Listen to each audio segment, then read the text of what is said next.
Old Whitgiftian Rugby Club lost 40 players in the First World War, and this being the centenary of the outbreak of war, we felt that it was the right thing to try and visit those graves, to pay our respects as a rugby club to our past players who made the ultimate sacrifice.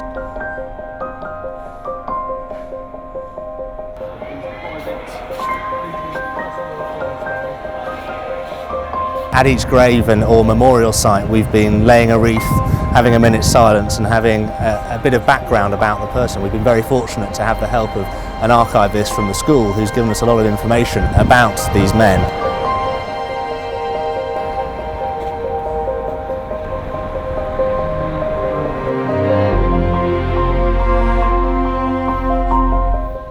My role today was to be one of the team leaders on day one. So really that involved researching who we were going to see, where the graves are, and just trying to find some more personal information to make it a more poignant event for all of us.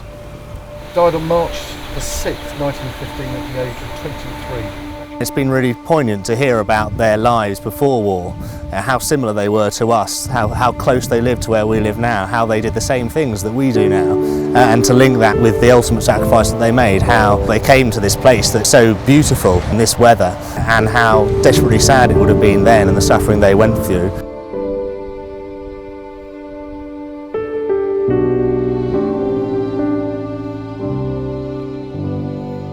Here is Ernest Paget Fuller. I think what stood out for me was, having done the research, one obviously feels closer to one's antecedents from the club.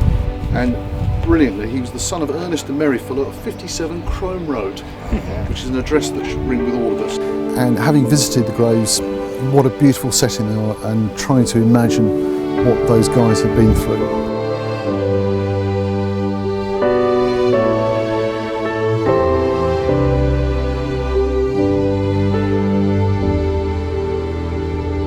Cemetery is very special. We've just walked down a fantastically maintained green pathway that the War Graves Commission have installed for this cemetery. Unlike others, there are no monuments here, and each grave is beautifully maintained.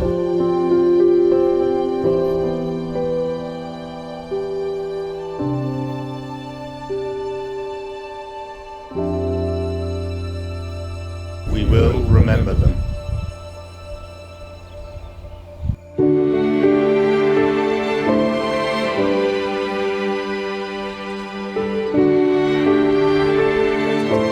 Being out here with these boys has meant that I've had that link between the reality of what soldiers fight for. They fight for their friends. They're not professionals, they're rugby players, they're bakers, they're clerks. I've studied history, both at university and as a professional soldier. This trip, however, has given me a greater insight into the actual carnage which can affect small communities. Old Whitgiftian Rugby Club is a small community, and we lost many of our friends. Gentlemen, we will remember them.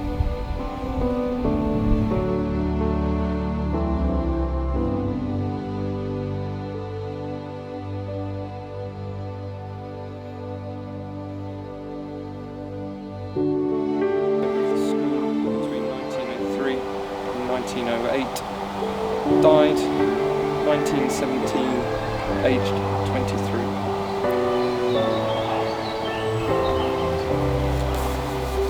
If anything other than a question of time, it would be me or my friends or my brother fighting for our country. So it's just an opportunity to remember and just pay respect for people that laid their life, that allowed us to have our life that we lead today.